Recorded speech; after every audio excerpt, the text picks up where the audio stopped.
I'm Rachel, I'm Ivy. and we are Swords and Sapphics, a podcast all about queer media, representation, and women with a capital W. Hello. Hello. Who is joining us today? I'm glad you asked. Hmm. Today we're talking to Miranda Mundt, who is the author of Muted, a graphic novel with sapphicness and witches and magic and just goodness. Yes. Yes. Yeah. I really loved it. Mhm. I have a Yeah, question me for too. you straight off the gate. Oh my God, this is I not like you. know. Who am I? If you could be one of those witches, which what thingy would you like to have? Like what power thingy? Well, can I guess yours? Because I know I yours for think it's sure. very obvious what mine is. You would be the plant witch. I You would, would. and I would call myself Poison Ivy. Correct. Oh, yes. I would just wear dresses made out of leaves that I would possibly be really allergic to. Yeah. But yes, correct. I'm afraid I might be the same. Mm. Who Being do a you think blood you're witch gonna be? sounds very badass. But Mm. like, I just know that I love being in nature. Yeah, I'm a nature girly. I don't, but I'm very squeamish. Oh yeah, yeah. And what were the other ones? I'm trying to think. Um, I one of them now I don't know if I'm making shit up, right? So you have to step me there. One Okay. of them was like a tarot, Oh yeah. buoyancy sort of thingy, wasn't it? Maybe that. Mm, I would love to be a bit of a psychic. I know. But then again, you would know the future, and that is like, Yeah. Huh? would you really want to know? Which is, I guess, another question unrelated to it. But if you could be told the future, would you want to know? It depends if it's reassuring or not, which I guess you can't decide until it's been told. So Yeah. there's so many things to think about. There are so many things like that. As opposed Yeah, to plants, where you just can grow plants and exactly. feed people, really. And the coven leader is the cutest little old lady. No, this is who I aspire to be. I feel like I'm Yeah. on my way, like hobby-wise at least. Yeah. And I felt really in love with the Everyone. woman there, the one with the red hair. She was very curvy. Right, yes. So I really loved Sylvia because I mean scars are really doing I like know she was like giving serious bisexual vibes. slay. Yes. Yeah. Anyway, we did love the comic book. Yeah. Yeah, it was great. But Before we get to the interview with Miranda, what are you enjoying these days? that's a good question. Hmm? I do ask good. I've been reading more recently again, which is crazy because I'm also writing, but I Mhm. guess, I don't know, something's taken over. Mhm. And that something is publishers keep sending me books to read.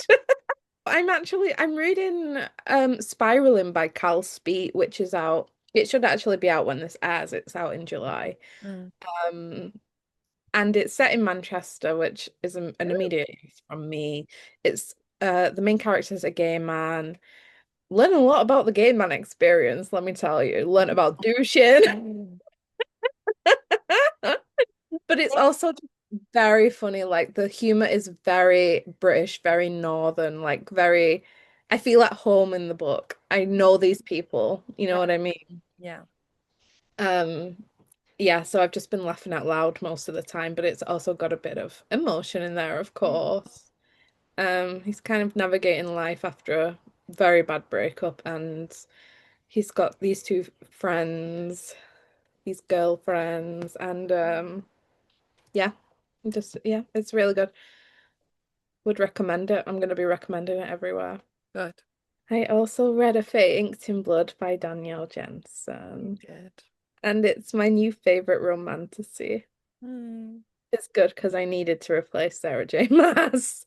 I'm so excited to be just constantly saying, I told you so. Like, that's my favorite thing in the world. And I'm so grateful that I have a friend who allows me to do that so often. Yeah, you It's might consider returning the favor every now and again. Let's move on. Um, yeah, it was just great. It was great. Did I talk about it last time? I think we already talked about it, so I won't go into it. But there was a great twist at the end, Mm. um, with a good this great angst in there. So I immediately had to get the second book, and I got the Bridge Kingdom series because it was £15 for 4 books. Yeah, that's not a lot. I think I paid that much for the first one. Yeah, probably. Oh, yeah. Yeah, and that's really it for me. Beautiful. I think. Yeah. Oh no, I've been reading back in. Actually, nothing's changed since last time I talked about that, so Mm. forget Okay. that. Okay. Yeah, that's it Okay. for the minute for books. What are you reading? Well, I'm still on my reread on audio of Ali Hazelwood, and I'm currently on Bride. And because this weekend I was like, you know what, I feel like I need a break from listening to Ali Hazelwood, so I picked up Chicken Made by Ali Hazelwood, which I didn't write yet.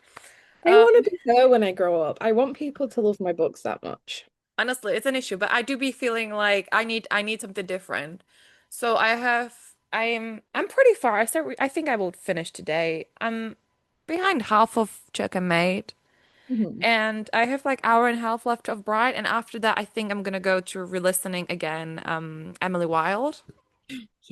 Right, Yes. even though it's 30 degrees and the vibe is just not I vibing.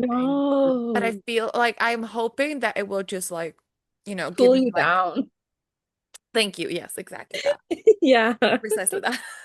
I think I might. I've been thinking about this. I'm like, I don't want to get to a point where I forget what happened in the last book, but I think I might wait till autumn because I've got too much at the minute to catch I'm up. happy to give you my access and for you to listen on audio again if you'd like.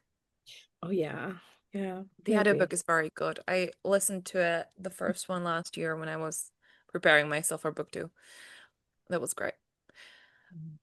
Anyway, I also started reading All Superheroes Needs PR by Elizabeth Stevens. Hmm. I was very excited for it. It's a romance book that's supposed to be about a super villain trying to become a superhero and needing a PR. She's the PR person. And I guess it's fake dating and stuff, but it's just not good. It just goes so confusing. The writing's not, there's nothing in it for me, Mm. and I'm really sad. Yeah. I was very excited for it. Yeah. It'd be like that sometimes. Mm. And I always used to think, how did this slip past editors? But now I've been writing IPs and I know exactly how it slips through editors. They're just that desperate to get it on the shelf that they're not like cracking down on things they might if you were. So whenever I read a bad book or a book that's not cutting it now, I then have to wonder if it was an IP, which it probably doesn't say good things about my books. I don't know what it is. Like, it's very confusing. Like, the structure of, first of all, there was a chapter 30 pages long. Like, That's too much. it was That's too. like chapter three. Like, that's right off the bat. Like, that was really exhausting for me. Yeah. There was a lot of explaining about the family structure that the main character is in, which the way it was explained was confusing to me, so I still don't know really understand it. But she was adopted, but by a family where's her biological dad. So I don't get I wasn't explain like I'm on page 80, I still wasn't explaining like what happened, even though like she was already explaining the family. Mm, It's very confusing. And if something is happening and they're having conversation, like I'm not following it. mm. I And we don't know. were reading the Goodreads reviews, and Yeah. apparently he also calls women bitches. Yeah, it's not So, great. no, I don't. Yeah, It's disappointing because there aren't that many superhero books on the market. I know. When they are, they don't seem to be hitting the right. Did you ever finish the Mariana Zapata one? I did. Oh, was that a good one? It, I think if I think this one took me a long time. It was Yeah. The Grump Meets Gracie or something like that. Yeah. And it took a slightly longer to get into. But I did enjoy it. It wasn't my favorite of hers, but I did enjoy it. Um, I mean, he was a virgin, so that really sold it for me. I'm not gonna lie to you. That always does it. They're Yeah. making it look harder than it surely is because, like, Mm, Clark Kent is right there, you know. I know. I We know. know what we want. I know. I guess we're just gonna have to do it ourselves. It's kind of sad. Oh, guess so. No. Yeah. Yeah, that's really it. I think nothing. Yeah, I'm still, yeah. That's it for me, reading wise. Beautiful. What about watching? I have like 30 minutes left of the originals. Just 3 minutes. Just the 30 minutes, yeah. I was on Well, the it's last not ep really worth watching. You might as well just skip that part. no, no, because I'm on the last episode and I was watching it before I had to leave, so I like when I'm rewatching, I'm fine with pausing. Or really when I'm watching something, I'm fine with pausing like mid episode or whatnot. And I had to leave, and then when I go back, I knew that the episode will make me cry, and I just like I don't want to do that. Like I want to eat right now, right? Like crying will make it more difficult. Yeah. So I'm just saving it up for when I'm gonna have a 30 minutes, set aside on the day to cry. But I started watching Waterfront on Netflix today. I went there for Melissa. I don't know how you pronounce her last name, but Benoist, Nice. I guess so. Well, she's my Supergirl. Um, and I've seen gifts where she's just hitting a man with her elbow and it was very hot. And I've just seen her, so that's right. That's it. So what's it about? Because I don't know anything about it actually. Well, I went into not understanding what I'm getting into, right? And it's about a family who owns, I guess, like a fishing company. And at the beginning, one of their ships is just taken, and then they found it abandoned and the people on it dead or something. And the DEA is involved and police and everything. And then you find out that the son is used it to deal drugs, to Right. help deal drugs because he's like in financial issues. The mom was in on it, and now the dad found out, and they go into like trying to fix it. And the dad had some like with his dad that like they're no strangers to crime, I guess, which Mm. is kind of doing it for me, even though he's like very old and decrepit, but like he's just yeah, it was really doing it for me. Davina from the originals is there. She plays the wife of the son. And now there were two men attacked her and almost just burned her to death. But it was supposed to be like to scare her. And the dad found the guys who did that. And he brought his son and he was like, we have to beat them up, right? To send a message. Oh And he God. was like, I'm not gonna do that. And then the dad like just started hitting them. I was like, okay. For like his daughter-in-law. I was like, okay, I get it. Yeah. It sounds like if Yellowstone was about a fishing boat instead of a farm. Exactly what I was thinking when that happened. I was like, I guess like from what you described, it's like a Yellowstone but with fishes instead of horses. Yeah. Exactly it. Yeah. Yeah, and Melissa is has a son, like a teenager, which was freaky. I was like, come on. What? I know. But she was an addict. Well, she is an addict and went through rehab and now she can't see her son without like like a supervisor. So there's a lot of like that for her going on and some other things. And I really love her and I'm interested to see more. I'm on episode 38, I want to say. And how is she connected to the family? She is the sister. She's like the Okay. daughter of the guess hot fish mobster guy. He's not hot. This is an issue. Anyway, Amazing. yeah. Yeah, that's I guess that's what I'm watching. We Hmm. did watch something together last weekend though, which I'm very excited about. We watched Alexander Hamilton. Right. Yeah, we did do that. We did do that. Yes, and I did. It was my first time watching it, and I did enjoy it very much. See, again, another reason why I keep saying I told you so. Yeah, again, Yeah. return the favor sometimes. Right. I'll see. I'm tired of this dynamic. I want out of it. I know I'm you a don't. forced bottom. But I'm giving you so many good things. You Now, are. out of context, that's just, I guess, weird, but I am, yes. Yes, you are the giver. I am. Anyway, we did watch that. It was great. I really missed it. And I Yeah. love it so much. Like, I love it so much. Yeah, except I'm now in that awkward place where I don't know most of the words, so really I'm just singing one lyric on repeat. I do that still to this day, and I it's know. been a decade. Yes, I know.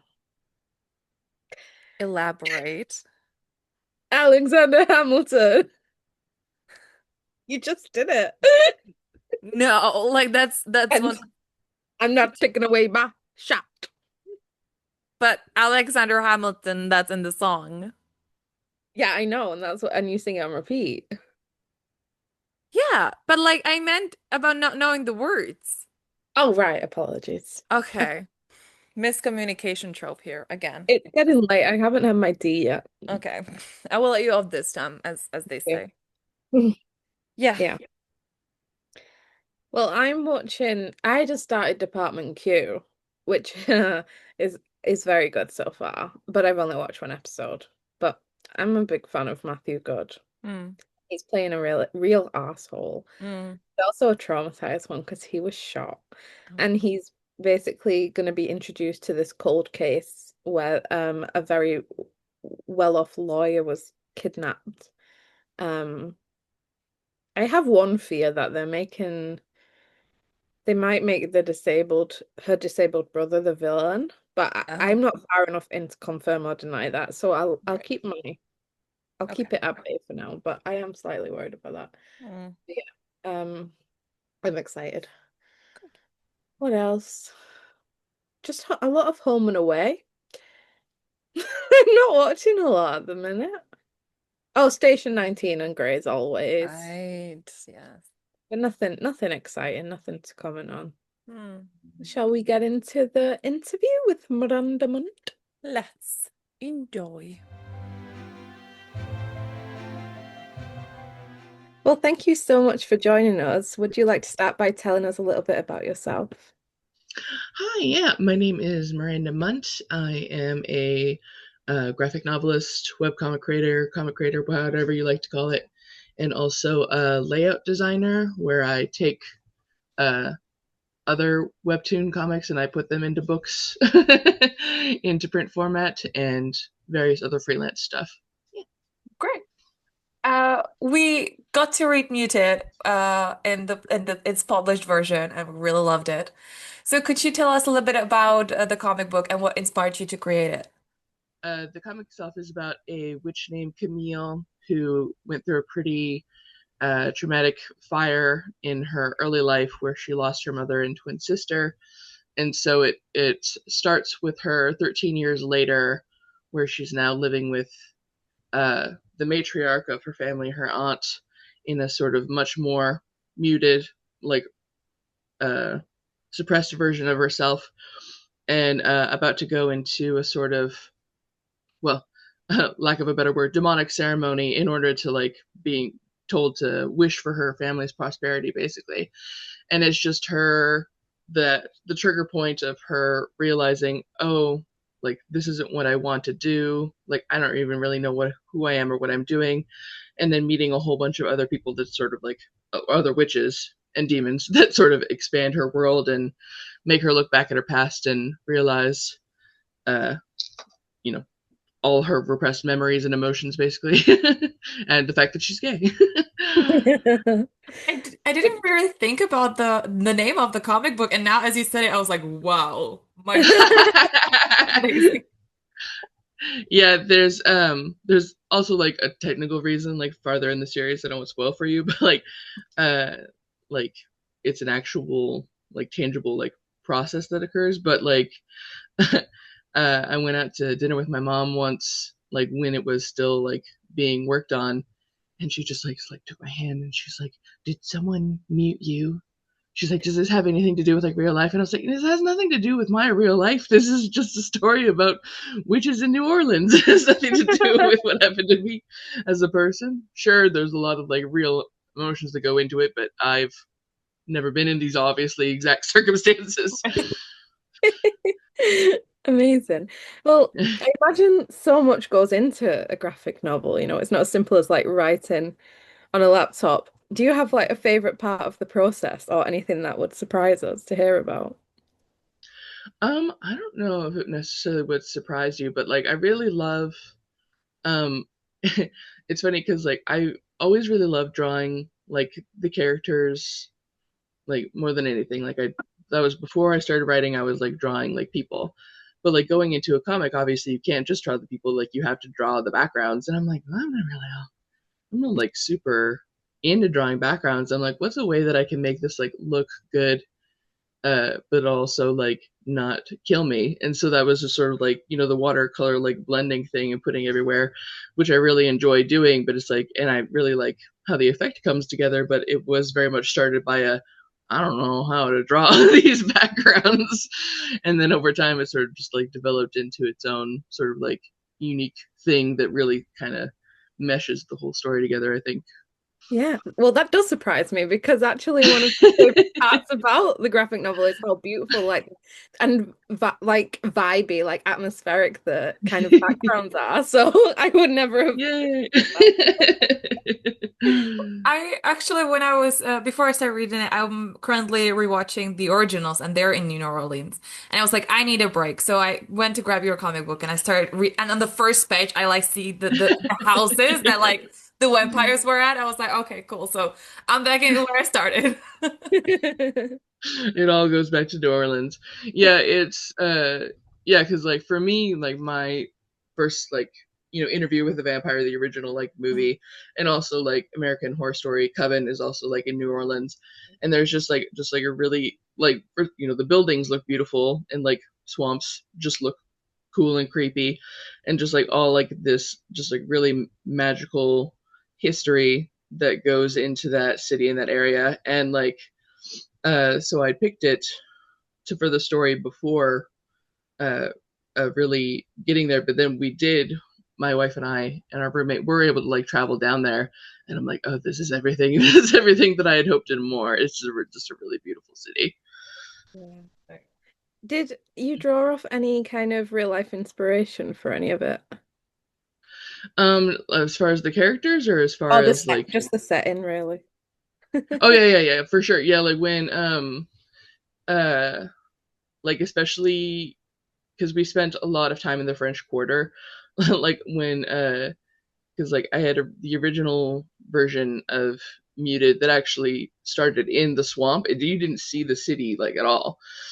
But then after traveling to New Orleans, like we kind of like pushed it back a bit before she actually went in to the family manor.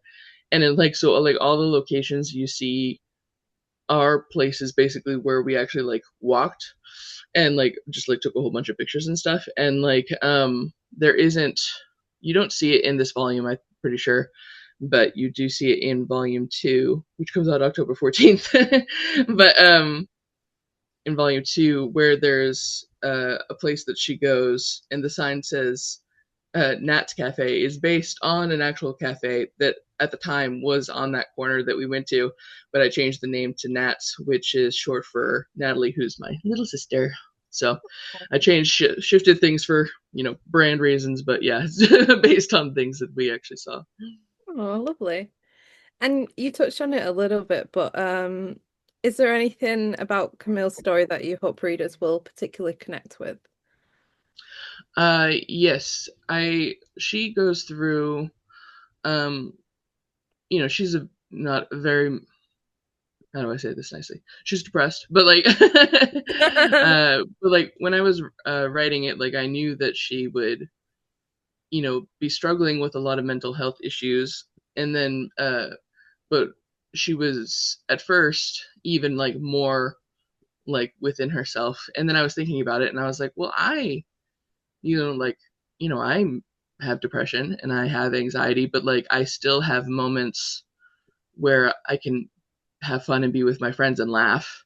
And so I was like, I had to remember, like, I'm allowed to have those moments. That doesn't make me any like less depressed, because like that's because like there was like an instinct at first for me to keep her just like extremely like quiet and sad like all the time.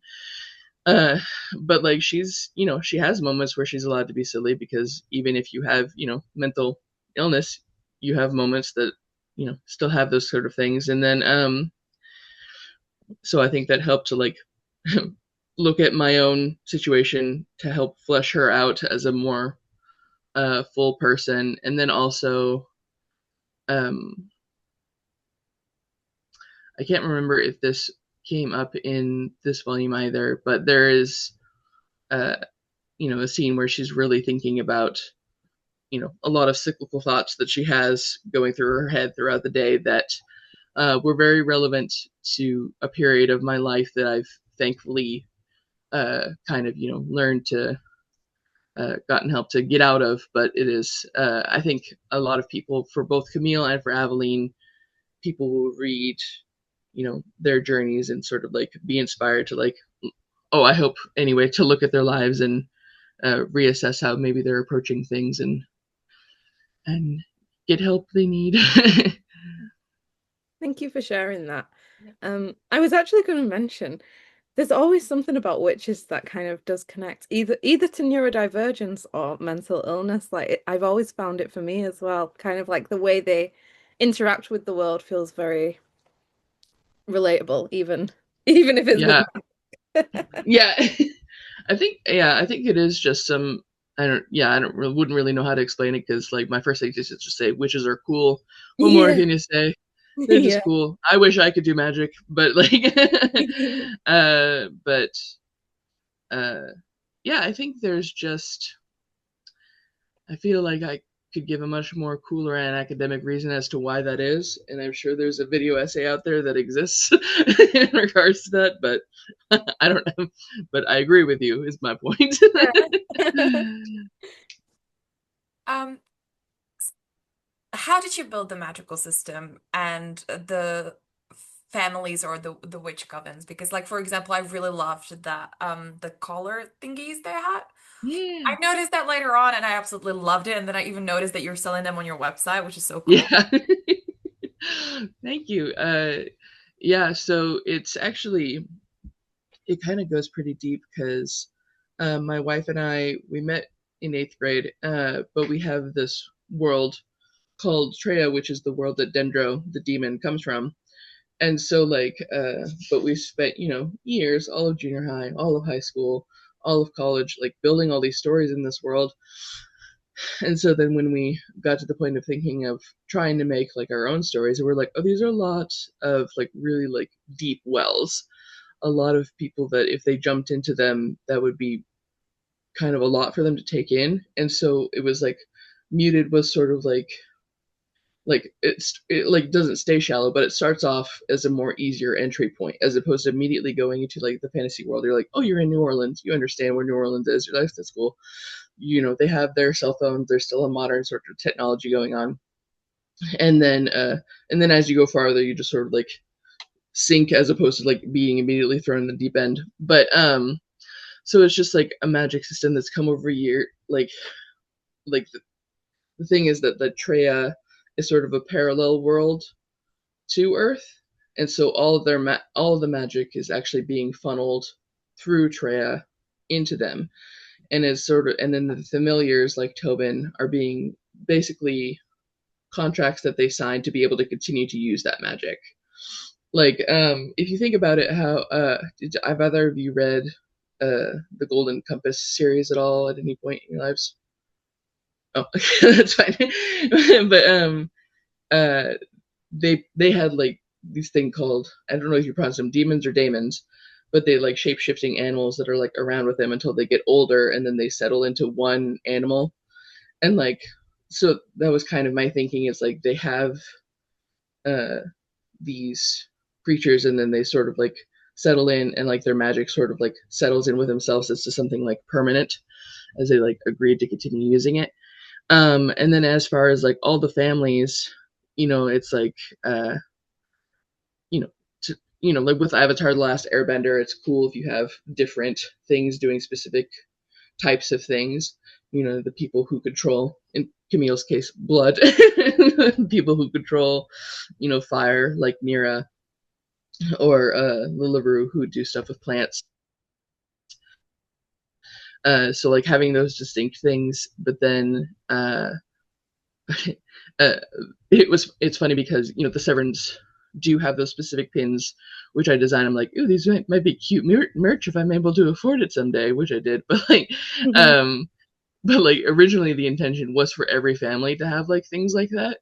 But then as they were being designed and like getting like the vibes of the families, I was like, I can't imagine the Nira, the Dupree family, the Fire Witches. I'm like, I can't imagine them wearing this because it's a very, button up collar, like sort of thing to wear. They're not wearing those. And so like I did that for the Severn family, and I think Jasmine in the LaRue, she has like little like flower ones, but then I was like, none of the other families would really have these. And so it sort of ended there. But that sort of, helped like gather like the symbols of like what types of animals they use, what type of magic they use, and then kind of squishing those together. Amazing. And as a little fun question, if you had a familiar, what would it be? I think I think I'm just generally a cat person, so that would put me with the Dupree family, but which I'm very happy about. But I think just yeah, I've had a lot of cats, a lot of wonderful cats in my life, so that's probably what I'd have. What about you? I mean, I have to say my dog, but I would love Hell yeah. something like bizarre, like a penguin. Hell Just a yeah. penguin follow me around. Hell yeah. I was going to say the same thing, like my dog, but I always want to own a lion or a tiger, Mm. Hmm. which I don't think is very practical. And as someone who is very terrified of raw meat, I don't think it will work well together. That's awesome. I thought you were gonna say I was gonna say the same thing, a penguin. I was like, wow, you guys are really on the same page.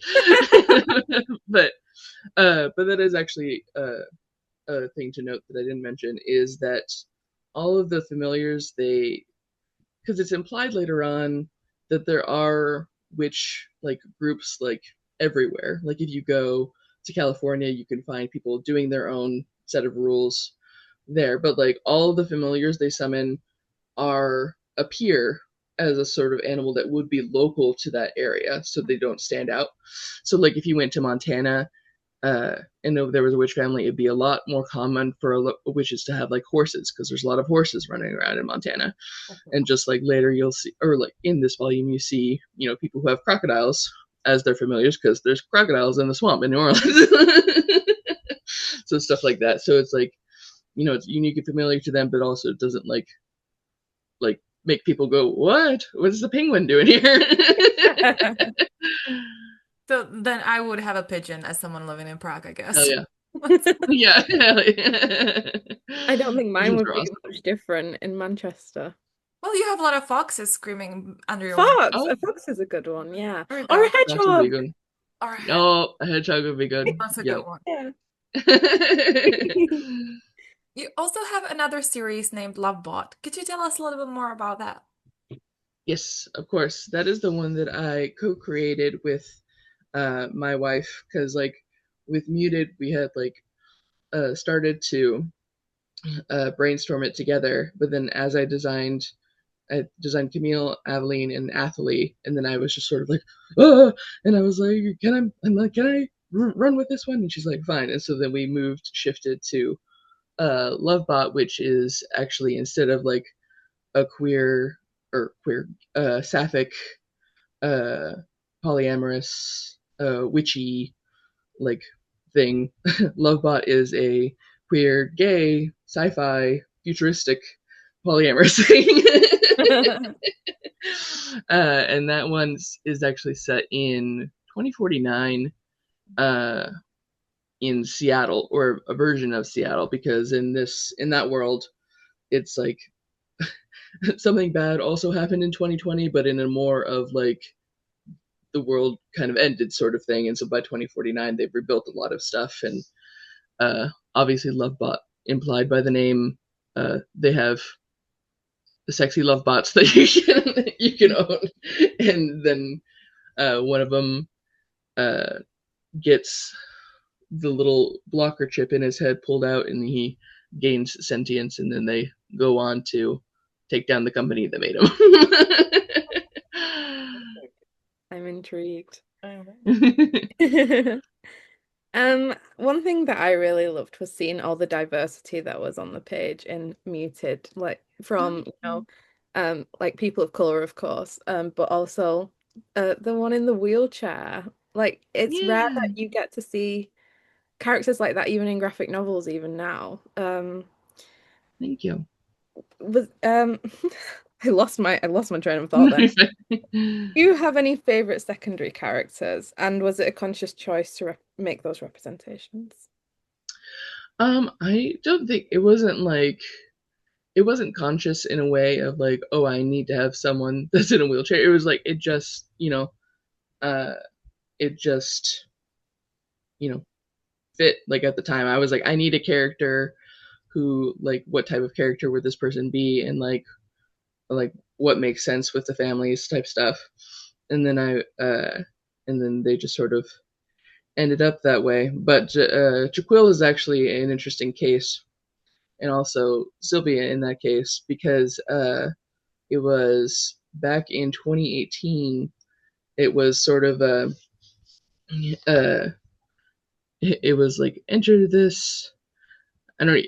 I would never do a contest again, but because it was just like me and Chase putting it together, like enter like design a witch, and they might like have like a line or two in there, and then but like Sylvia's base original design and like Jaquil's like original design were like from that like contest. And I'm like, these are fucking beautiful, these are perfect, and I love these designs. And then when I was like, well, who are they as people, they ended up taking on way more of a role than the cameo that they were originally intended to take on. But and then I lost my train of thought. But oh, my favorite secondary character is a hard question, because I love all of them, but like I do have uh a fondness in particular for Sylvia, just because I put a lot of traits of my older sister in her, where she's just like, she is 11 years older than Camille, and my sister's 11 years older than me. And so she's sort of like stuck mid generation, whereas Camille is like still like trying to figure stuff out, and like Athalie and her mom are just like, this gap, and like Sylvia is kind of stuck in the middle, trying to navigate and like help Camille as much as she can, while still technically, trying to figure out her own life, and like figuring out what is sort of best there, and just like having, knowledge that doesn't come in. And then just her sort of uh, blunt maternal attitude, I always was fond of. And then I also am fond of Sloane, just because they just, I like their style, but also they're just like so like rude for no reason. They don't give a shit about Camille at all. I just think that's really funny that That always they needs to just be don't like her. Yeah, they just tattooed. really don't like her, and they don't even really have a reason for it. They're like, I don't vibe with her. Well, how did you initially become a webtoon author? And did anything surprise you when it came to the differences between that and traditional publishing? Hmm. Yeah, when I back in like 2012, Chase and I actually worked on a comic called Siren, which was based in Treya, and had to do with mermaids, as one would imply. But like, we worked on that, and that was actually on Smack Jeeves. You guys ever hear of Smack Jeeves? It's gone now. You don't need to know about it because it doesn't exist anymore. But like, R.I.P. yeah, we worked on that for a while, and then life finds a way to get in the way. Bills had to be paid, so we had to put that on pause. And then So when it got to the point of being like, oh, like, uh, I want to do a comic again. Where are people even posting comics now? Now that it was like pushing into like 2018. So like, oh, I guess we did some Siren stuff in 2016, but a few years between these things. And so I just Googled comic hosting websites, and Webtoon was at the top, and I was like, oh, I've never heard of this. What is this? And I was like, oh, Vertical, which is like, the long scrolling version. I was like, oh, scrolling comics, that's cool. I've never heard of that before, except for that one Webtoon from a million years ago that was this like horror Webtoon where you're just like this girl you're following this girl down the street at night as you scroll. It something about the way it was programmed, like stopped your mouse from scrolling, and then it animated and it had like this thing like crawl out at you. Oh no. It was very at the time it was very scary, very cool. But that was my only experience with scrolling comics at the time. And I was like, oh, they have a whole website for this. That's cool.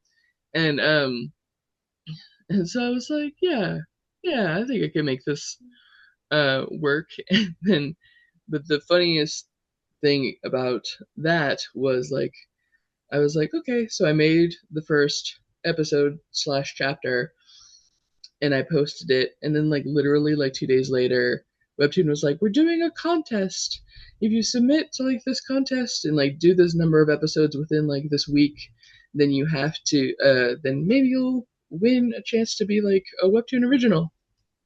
And I was like, oh no. And I was, because like you had to like apply and post through the contest, and I had already posted, so I was like emailing them. I'm like, I already posted mine. I'm like, is it okay if I enter? And they like didn't get back to me. I'm like, I'm just gonna take it down. Take it down and enter the contest. Like no one's reading the original one anyway. So I went in to the contest and I did everything, and I didn't place at all.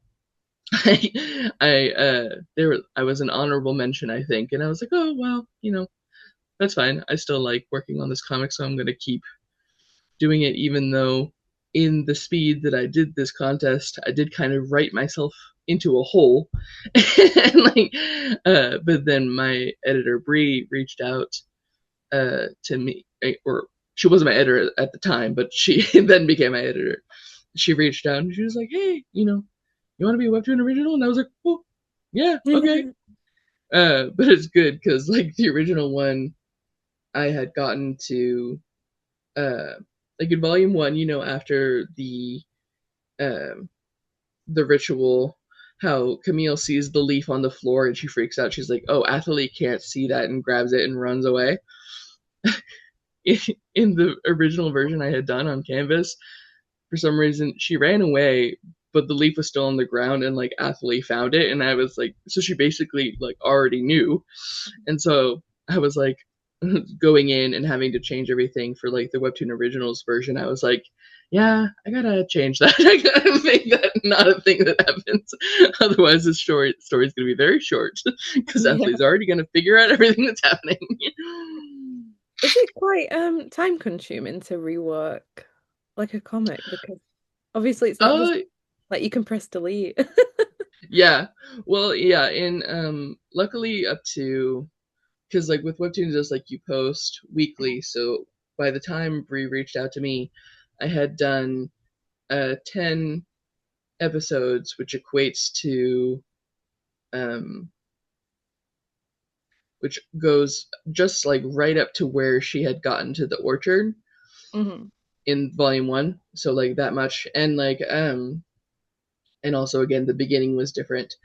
And so it wasn't time consuming, but there is like a lot, like the actual like ritual, demon summoning ritual, like that is the original stuff. So it was like a lot of stuff that was pulled apart, but then a lot of stuff that was like reworked around it, just to be sort of like a stronger entry point. And for sure, like those first like chunk of reworking those episodes were like the most time consuming. But like once I had finished that, by the time of relaunching in March of 2019, I had like, gotten a solid foundation of being like, okay, this is how we're proceeding forward. Oh, and another example in the original version, you don't know her name in the volume 1, but the witch with the hat and the snake that gives Camille the tarot cards. She didn't exist in the original version of the story either. And so that was a very effective rework because she becomes even more important later on.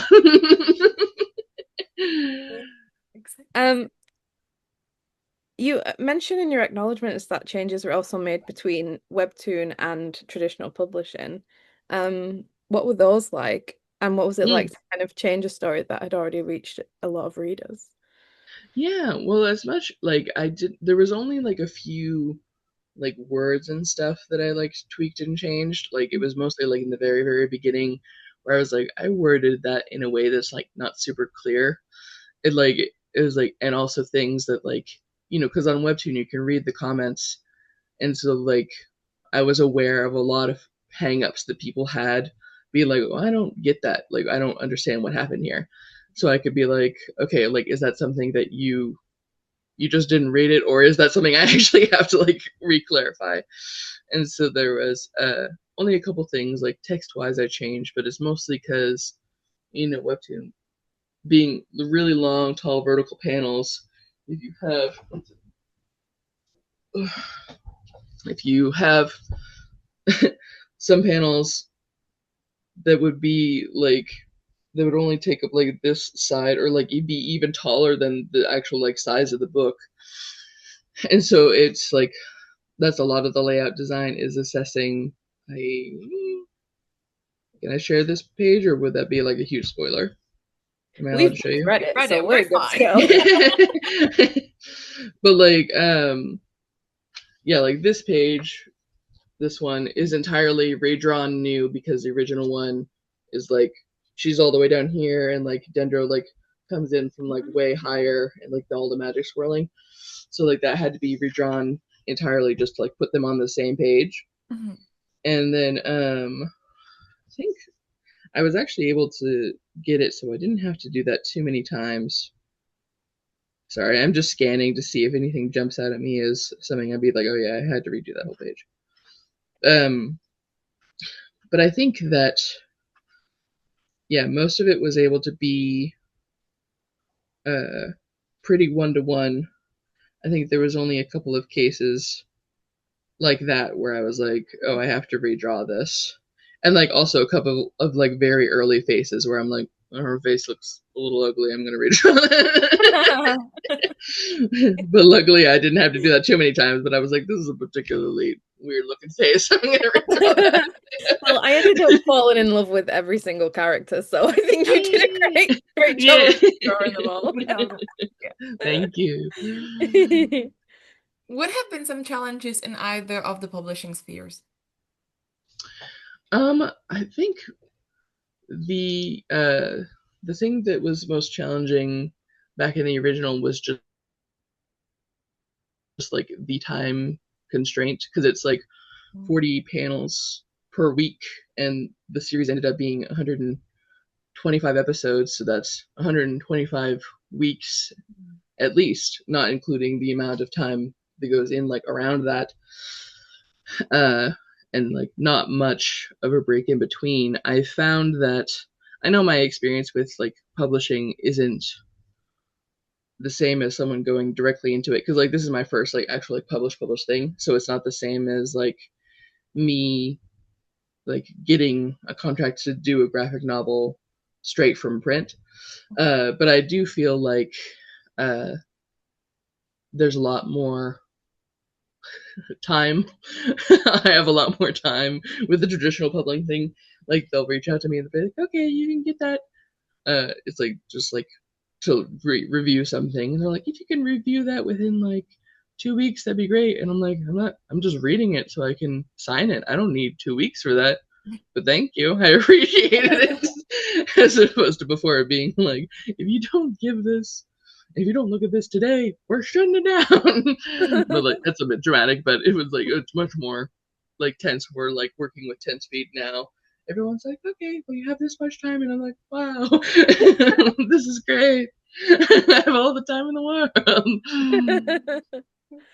And it's also just fun, like because like after I reformatted everything, there's instead of just me, there's people that I can like hand it off to like, ensure that everything looks on the page right and doing like all the color grading and stuff to make sure it prints well. And so it's just fun to not like, be alone in my corner entirely and to be like part of like a team effort sort of thing. It's been really nice. Amazing. I find it so interesting to hear about behind the scenes because it's just not something you know about unless you're like in Yeah. it. Well, we're running out of time, but we always have to ask if you're enjoying anything at the minute, whether it's movies, TV, books, games, anything you'd like to give us. Yes. I'd like to give a huge shout out to the game Blueprints, which I have now sunk 70 hours at least into. Even though I technically beat it, there's still a lot you could solve after you've already beat it, so I'm still doing it. But that one's really fun, really cool.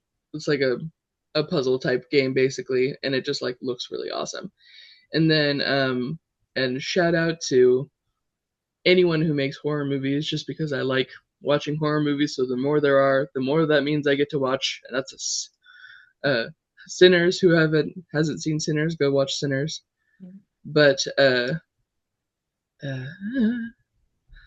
The Substance came out a couple years ago, but I'm shouting that out anyway because it's awesome. And shout out to Witch Hat. How do you say Atelier? How do you pronounce it? This one. Shout out to this. Oh. There's 12 volumes out. It's very beautiful. If you like witches, go read this one. Very good, yeah. Wonderful. Well, thank you so much. Yeah, thank you so much for having me.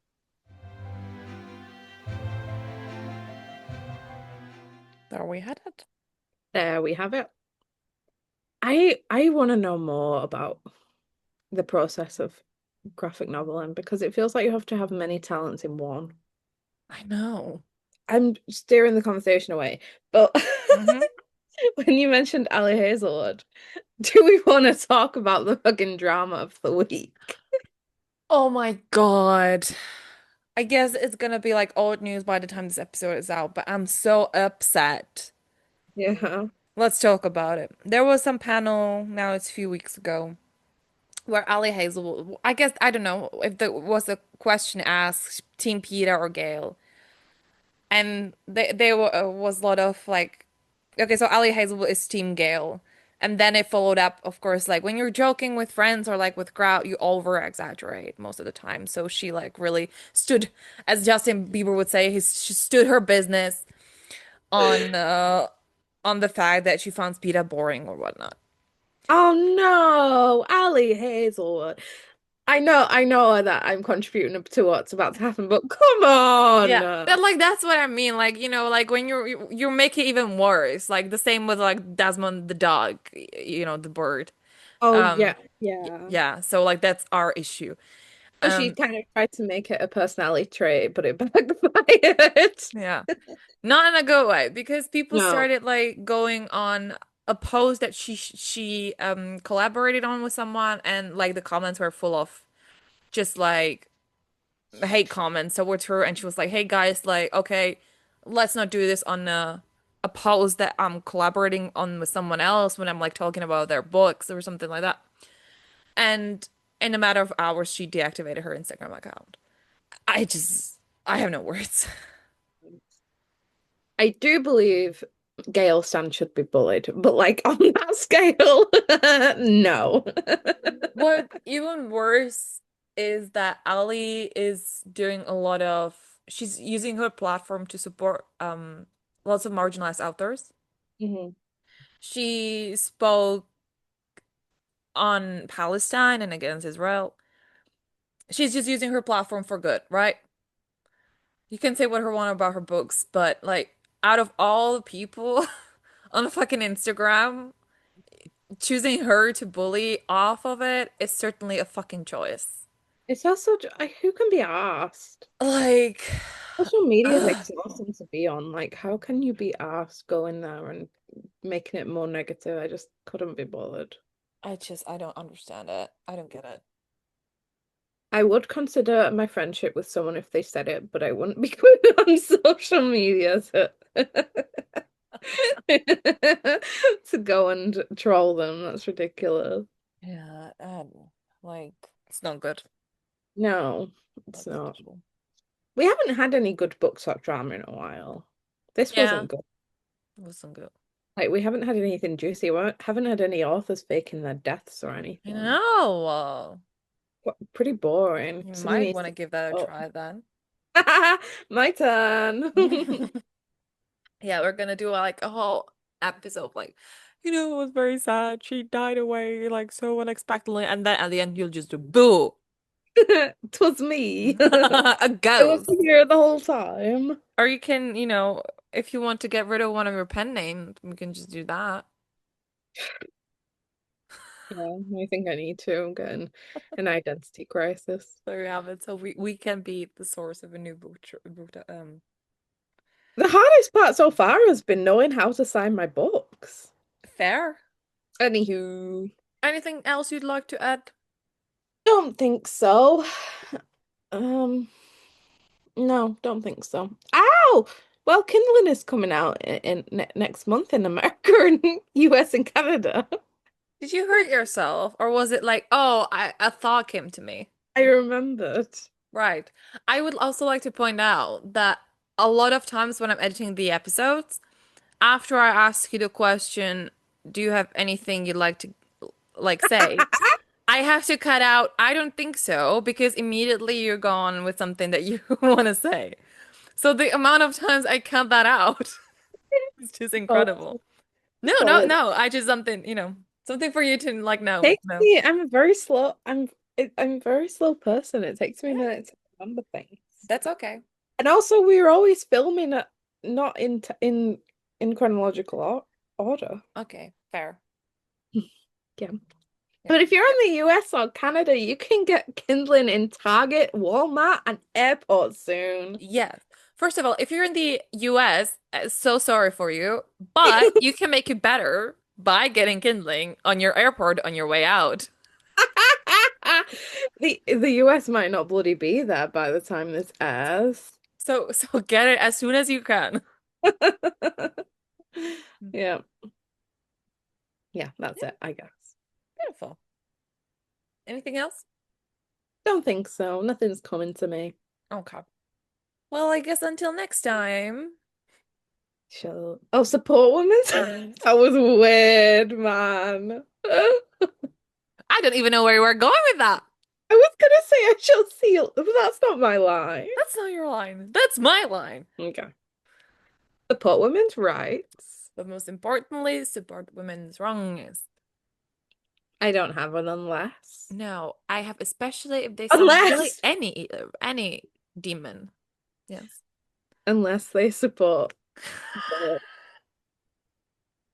I'm sorry. God. It's not funny at the end of the day, is it? It's serious. Not funny at all. I'm sorry. And no, for real, I do support Ali Hazelwood in this, Yes. but just not the Gale part. Yeah. Guess we're all entitled to our opinions. And we shall see you later, alligator. In a while, crocodile. Bye. Bye-bye. Thank you for listening. You can expect an episode every other Wednesday. And be sure to expect lots of guests, including authors and queer creators. While waiting for the episodes, feel free to check out our website, swordsandsuffix.com. Be sure to submit to our forms if you're a queer creator to be featured on our blog or our monthly release lists. You can also take part in Swords and Suffix and Scribbles, which is a monthly writing event to help you reach your goals. And if you're just looking for a community that will be supportive and joyful, you can join our Discord server where most of our writing events take place, but also we just have lots of conversations and lots of fun. And don't forget to follow us on Instagram, Twitter, Blue Sky, and TikTok, where you can find us as all kinds of versions of Swords and Suffix.